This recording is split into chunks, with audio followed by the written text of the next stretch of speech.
The flights and van rentals are all set, the hotels are booked, and then the message comes, canceled. We're talking this week about why and how camps can be places of partnership and resource when things like this happen, when things get canceled.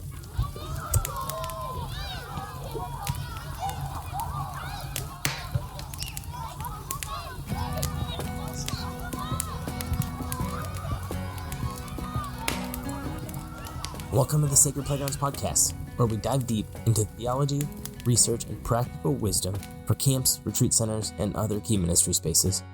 I'm your host, Jared Rendell, camp enthusiast and part of the Sacred Playgrounds team.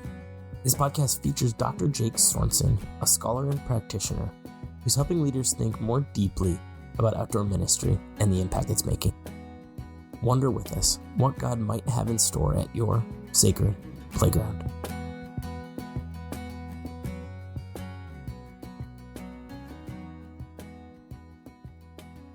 Here we are. Welcome to the playground, everyone. It's Jared and Jake.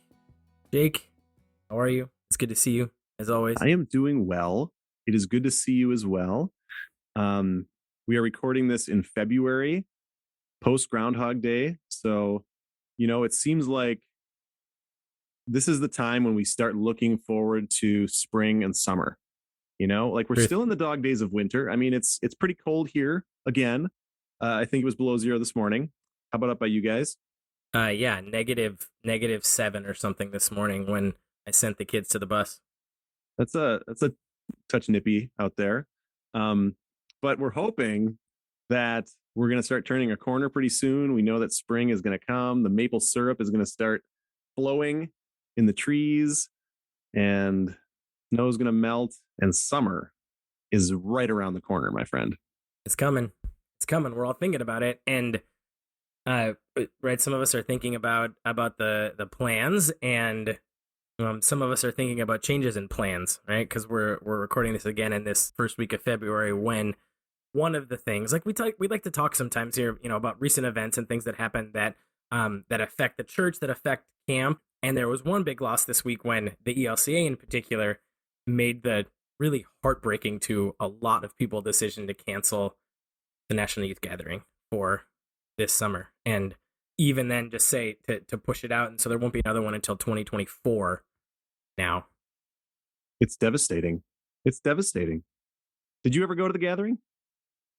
I went. Okay, I'll be quick. Ready? So there used to be two gatherings. There used to be Eastern States and Western States gatherings, because there was too many to do just one gathering, so it used to be split. And it was at the Western States Youth Gathering in 1998 that I met my wife in the airport on the way home. Wow. You met your wife at a National Youth Convention. We did. Yeah. That's amazing. The Western States Youth Gathering. She was with her youth group from the Minneapolis area here in South Minneapolis, and I was with my youth group from North Dakota in Bismarck, and we were on the same flight back. And our friend said, I dare you to go talk to that kid sitting over there against that pillar. Wow. I'm sorry you had to be so quick with the story, because I'm sure there's so much more to it. You're like, okay, I got to tell my story. We'll find a way. Yeah, I didn't know this was fun. I'm glad I asked the question. That's where we met. We met in the airport, gate S3, which is where we got engaged. Yeah. That's where I asked her to marry me, at the gate that we met at. S3. So, S3. If you're ever in the Seattle airport. Okay. That's where it was. It was out in Seattle. So I will hunt it down and take a selfie in front of that gate. You should send me a selfie. I would love that. So apparently youth gatherings are life-changing, according to my own story, and right. And actually I had a pretty impactful experience at a youth gathering. I went to the national one, and it was in New Orleans. And there were 37,000 high schoolers there. I was in high school, and it was gosh. It was amazing. And it gave me a sense of the church and how big the church was and what the church stood for. We had these amazing speakers that talked about peace and justice, and the presiding bishop spoke, and there were these amazing musicians. I mean, it was just so much, right? It's this huge convention, and so that experience helped to springboard a youth ministry at our church. And Hmm. so the youth that went to that ended up going on a service trip the next year, and then we started meeting weekly, and it was sort of this volunteer and youth led thing, and the youth gathering helped spark that. So that's part of my faith Part of story. your story. Yeah. Yeah. And it kind of went along with the camp experiences. So it was Hmm. after I had been to camp already. And so it fit in with my other experiences. And then I got to go back as a youth minister, and I took a youth group to San Antonio.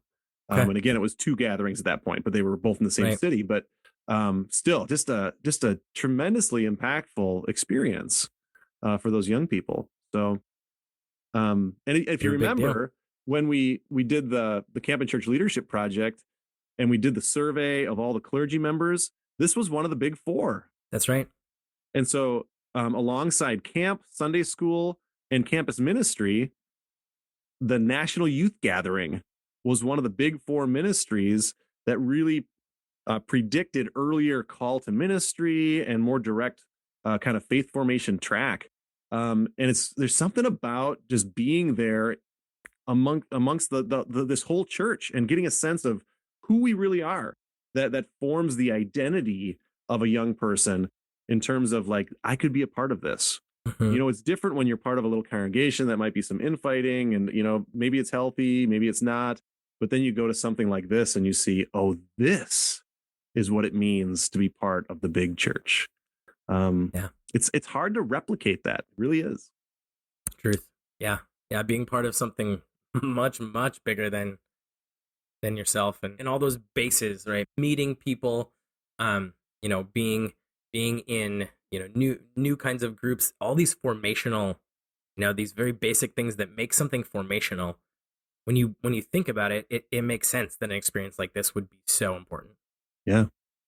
And it's just so epic. I mean, there's Yeah. nothing like it. I mean, it's logistically Hmm. incredible that they're able to pull these things off, Hmm. to bring in all these different speakers and bands and groups. And it's just a tremendous experience. And, we're talking about the ELCA one, but I should say that I went to a Presbyterian seminary, and a whole bunch of my friends there, they have their own youth gathering. They have triennium, and that happens every 3 years. And they talk about that as impactful. It's on a different scale, a little bit different order of magnitude than the ELCA youth gathering, which is much larger, but it's still this huge, thousands of young people gathering, that is incredibly impactful, and helps them identify with their church. Hmm. This is something I want to be a part of. So Yeah. it's a To big loss. Yeah, to all of why. Yeah, that's what I was just gonna say. To why this feels like such a big loss. If you happen to, if you're listening and you are, or someone from the planning team, or even in your own church, a youth leader, or pastor, or somebody who's been working hard on this. One of our pastors at that church that I work at, um, is on the planning team for the multicultural youth leadership event that happens in conjunction with that, and she's devastated. They're still going to try to figure out something, but the amount of hours. So if you happen to know one of these people, check on them. They're not okay right now. Right. There's a lot of grief, Yeah. and Yep. there's grief among the youth, and the Absolutely. youth ministry Hmm. leaders and parents. Honestly, Yeah. like, I've got two boys in high school right now. They were both going to be going to this gathering. This was a Hmm. huge loss. Yeah. Like, so my oldest is a junior. He will never have the chance to experience the gathering. And Yep. that's really sad for me, that he doesn't get to see that picture of our church. Um, Yeah. there's other great experiences, obviously, but that's one that he'll never be able to get. And that's heartbreaking to me. And it's, it happened in the same week. And I was telling you this before we started, but um, the gathering was canceled. And then the week before, their band trip was canceled. They were going to take a Mm. band trip to New Orleans, and they were going to go to Memphis and like have this epic trip. And so, we're talking specifically about the youth gathering, but this is a theme of so many things have been canceled during pandemic. And here we are in 2022. And, a lot of these things that are being canceled now, we were looking out a year ago and saying 2022, we're going to be okay for sure. Like, we can keep going with the plans on this. Right. And we were hopeful that we were going to be out of this. And now, in the past couple of weeks, my my two boys have had two potentially life impacting, truly epic trips Mm-hmm. canceled. And it's just, the losses, the little losses and the big losses from this pandemic continue. And it's Truth. really taking a toll. So to hijack, because I've got four kids. One of them is about 1.5, and up to age 4, and or grade 4, and so to hijack a kid show a little bit. um the one that came off of Mr. Rogers, right? Because there was Mr. Rogers, and then there's the kid show Daniel Tiger that they did like a cartoon off of Mr. Rogers. So way too much Daniel Tiger in my head right now. So as we're talking, naturally a Daniel Tiger, jingle pops into my head. But it became immediately relevant because part of the question is, what do we do? And one of their jingles, it is kind of a response to when something goes wrong, whether you make a mistake or whether it's a grief thing. And there are two steps: saying I'm sorry, and then how can I help? And that is resonating with me a little bit about how we do this, because that grief is real to what we've been talking about so far. They are feeling this. We are feeling this. All these different groups of people that had their hand in or had some hope in an experience like this, or whatever the other. Insert your own cancellation here, because all of us have experienced some of this. We need to be sad about those things for a little while sometimes. Like, we need that grief to be real, and to hear the empathetic I'm sorry's and I'm with you's. And then some of what we're going to talk about today, maybe there's a way to help. Maybe there's a way to help and respond. Absolutely. I think we have to move in that direction. Yeah. So, Yeah. but both of those things are important. Thank you for bringing up Daniel Tiger. Thanks. Anytime that I can bring up. I mean, really, it's a serious loss. And okay, now, I think I put a post out to the camp people: gird your loins. How can we help? Let's go forth and figure this out, and come together, in a way that can be supportive and helpful to one another. And this goes for, again, all the cancellations that are out there, because it's a youth gathering, it's a band trip, it's so many other, it's vacations, so many of these things that people are losing that they thought they were done losing things. Yeah. And now they're losing more things. And so they want to know specifically, what's left and what can I do? And here is where camp can really, really help. Yeah. Because some of the loss around this, the hours of space creation, the hotels, and the all of those things, there's all these logistics, all these hours of work, and some of the bases of what camp can help with, they're already done. The space is set, and likely the time is set. And so there's some of these things that we can have a very quick answer to, right? No youth leader wants to go plan more hotels right now, or whatever it is, right? So to say we've got an answer for some of these things right now, and then maybe some creative ways to either capture some of that same experience, or replace it in some creative way with something else that could be really faith forming too. Right. And I think first, right off the bat, we need to say camp is on for this summer. Camp is not going to be canceled. It is going forward, right? And it is going forward safely and effectively. And we know that this is going to happen because we've already done it. The last 2 summers, a lot of camps were still running. A lot closed in 2020, but a lot also were operating in 2020 under the CDC guidelines, American Camp Association guidelines, and they were able to do so safely. And those protocols were replicated in 2021 at camps across the country. Most camps were open in 2021. And remember, at the beginning of the summer, most of the camper age kids could not be vaccinated yet. Mm-hmm. That vaccination approval didn't come till partway through the summer. And so most kids were not vaccinated, and yet camps were still able to operate safely because this is one of the things we do really well. 1, we're outside all the time. 2, we're already cohorted in small groups. 3, doing simple safety measures like masking, washing hands, things like that are easy to enforce at camp. And so camps are able to layer these protections, and the camps that did these things operated safely. There was almost no COVID spread in 2021. course, there were a couple high profile cases. You heard them in the national news. In every single one of those cases, they were not following guidelines. It was camp directors that were essentially flouting the guidelines or saying, this isn't that big a deal, or we're not going to do this at camp. We're just going to operate normally. And they paid a price. And the price was the health and safety of the young people and their care. But the fact of the matter is the vast majority of camps operated safely and effectively last summer, and we're going to do so again. Whether the trend continues like it's looking like it will, and there's going to be very little community spread by the summer, it kind of looks like that. Even the health professionals are saying that right now. But there could be a new wave, right? Even if there is, camps are going to be open. So when people are saying, okay, all these other things are canceled, they can count on camp. And one of the reasons they can count on camp is because camp is so nimble and so able to adjust and put in place new guidelines and things like that, whereas something like a national youth gathering is not. I mean, we're talking about the Titanic here.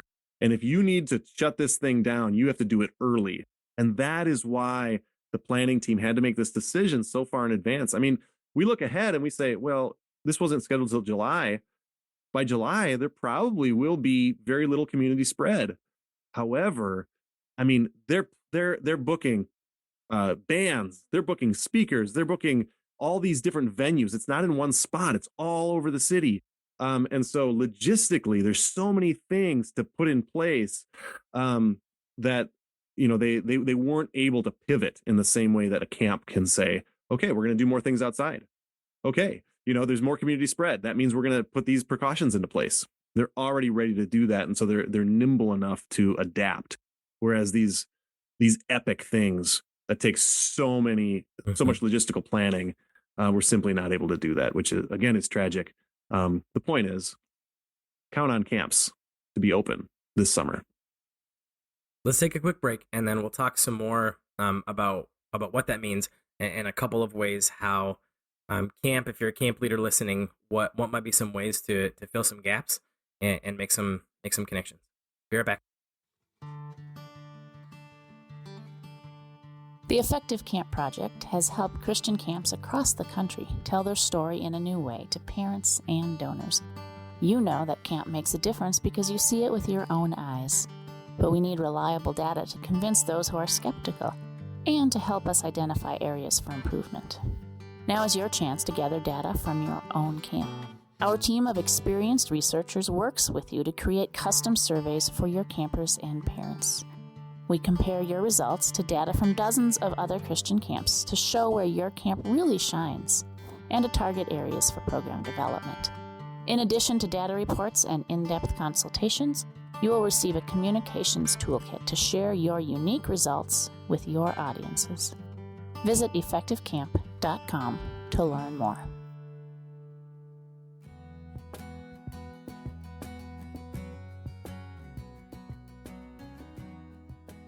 All right, welcome back. So we've been talking about this, this specific gathering a bit because it's right now. It's right this week, and so there are different ways that we could respond to fill this need right now. We've already seen some camps doing that. We've seen some that they just started putting out messages and said, we're here. And because this was the ELCA specific gathering, the ELCA camps, the LM camp director and then even individual directors and program directors have been putting things out and offering up space. And it sounds like, in talking with a couple of them, already the response is there. Oh yeah, that doesn't surprise me at all. Right. I mean, this is what we're talking about over and over again, this partnership ministry thing, making sure that your ministry partners and that you're trusted partners there. And so that when something goes wrong, they know that they can turn to you or count on you for something. And so that's what they're doing. They're responding to the needs of their ministry partners. And so you had said that there were a couple of ways that you saw this happening. What are some of the examples that you saw? So I talked to two camp directors just in the last couple of days. And one of those that I talked to yesterday, I asked the question, so in your responding, you put a message out there. One, what was the response? what's the response been like? And two, are you doing anything kind of specific, or are you just offering up space in being who you are and doing what you're doing? And so for one camp, I heard different responses when I asked these questions to two camps. One camp has already had, in just a simple Facebook post, multiple phone calls from their local area, but a couple from across the country that are going to come do a canoeing adventure trip in northern Minnesota.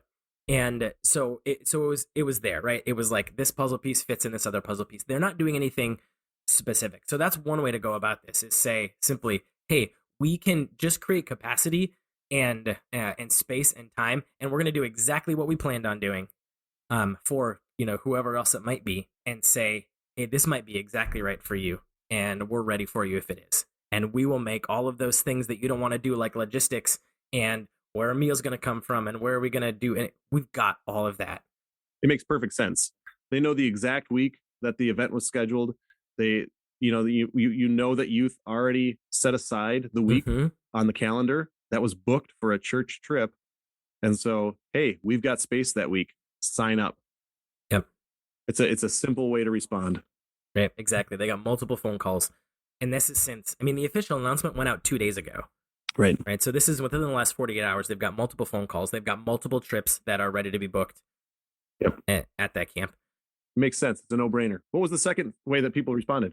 This other one's interesting too. And this, of course, yeah, it is going to take some more planning, but the look and the feel of what this conference was going to be like, it was important to people, and so they're going to try to recapture some of that. They're gonna take some of these same concepts, like a little bit bigger worship than camp staff, plunking on guitars. They're gonna bring someone in to help lead that. They're gonna bring in a speaker. They're gonna bring in a couple of other people to do kind of breakout style sessions. So they're gonna take some of just kind of the agenda of what would have been, and do sort of a mini conference, a mini gathering, most likely kind of regionally for the folks in their area. But they're going to take that week and capture some of that same stuff. That makes perfect sense. So you said they're bringing people in. Are these people that would have been scheduled for the gathering? A couple of them are actually, right? It happened to be because there was some network connection here, but like, sure, one of the worship leaders, Rachel, is likely going to come to this camp, right? So, she's fantastic.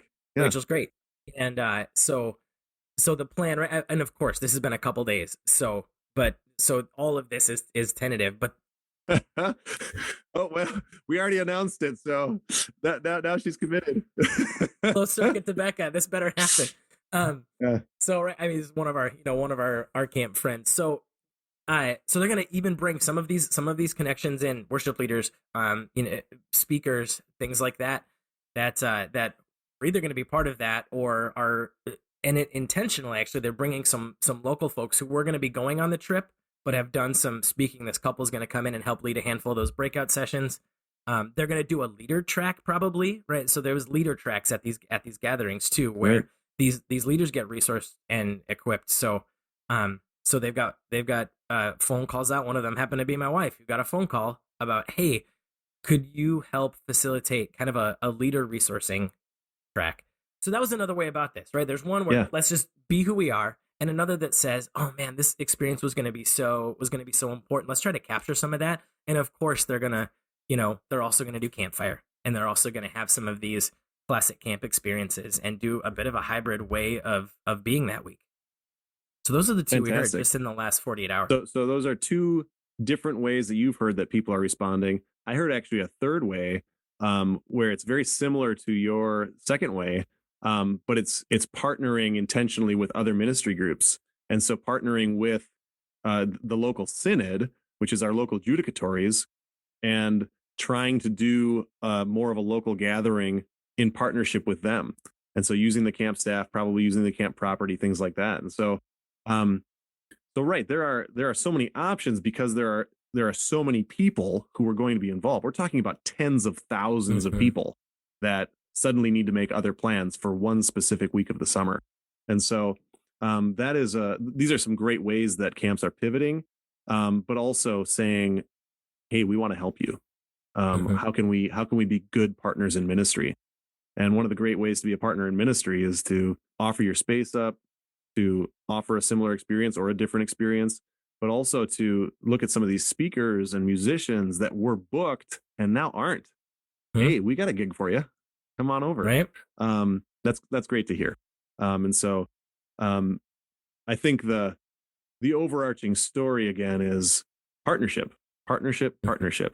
You are a partnership ministry with your local churches, with your local judicatories, and with the wider church. And so the more we can see ourselves this way, and the more we can intentionally be there and build relationships with these folks, the more quickly we're able to pivot and help each other out. And that benefits the entire church. If this is you for this particular event, there are 3 little steps here to take, and they start right now, but they're all going to be important. So one is to connect, right? Listen quick right now. Connect with these folks. Connect with the people in your local area in particular, your constituent congregations, or the leaders who are helping plan, or whatever it might be. So one is connect. Connect with them right now. Be a voice that is there with them right now. And 2 is to create some time and space to fill these gaps, to fill these longings, right? So that for this particular event, that week, create some time and space in there, create some capacity. Maybe you need an extra staff person or 2 that week to be able to do this. Maybe you need to put an extra, trip on the books, or, make sure you've got some cabin space, whatever it is, to create some time and space to be this partner. And then 3, and this one is important, to remember that you're going to need to reconnect and evaluate after, right? Because this is great opportunity. Right? And maybe this might be people who haven't been to camp before, but you are all of a sudden this space that filled a gap for them, that filled a need and a longing for them. And that's just the beginning of a great relationship. So this will not stop at the end of that week. Connecting and then evaluating what that experience was like will make a big difference for the relationship building, partnership building down the road. Awesome. And that could be kind of a model for all these things, right? When we see this cancellation, when we see this need, and maybe it's a cancellation, maybe it's just something that comes up where we start hearing, chatter in our area about, gosh, these youth leaders wish they had da da da da. A lot of times camp could have a really unique, really experiential, really important answer for that. So, it's a lesson for all of us. I mean, it's a lesson for all of us in terms of not just the partnership that we were talking about, but the intentional listening and being there with folk and working to pivot. So really finding out what are the needs of your community right now.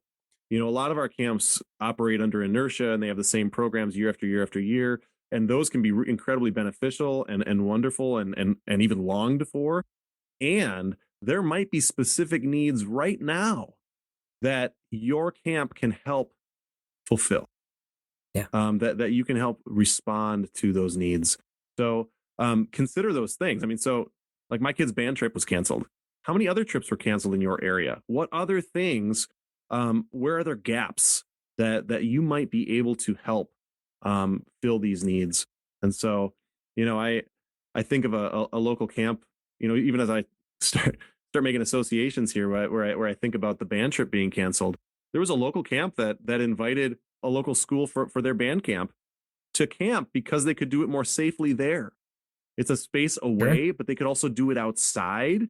And they had pavilions in case it rained and things like that. They were just set up for that. And so how can you connect with school groups, with college groups, things like that, and help fill those needs when there might be cancellations elsewhere? So there's lots of different ways, I think, that we can respond to these needs, and we can really listen to our local communities and say, what are the needs and how might we fulfill those? Yeah, that's the lesson here. So we can turn some cancellation into some opportunity if we're going to give this an overarching kind of message. So, and that's great because we can, outdoor ministry can be an incredible opportunity for these things as a response when these things happen. And that's the Christian message, right? I mean, turning death to life, right? Despair to hope. Where can we be Christ to one another? It's an important ministry that we're offering here. And so bring some hope to your people. Amen. Let's go live that out. We'll see you next time, everyone, on the Sacred Playgrounds podcast.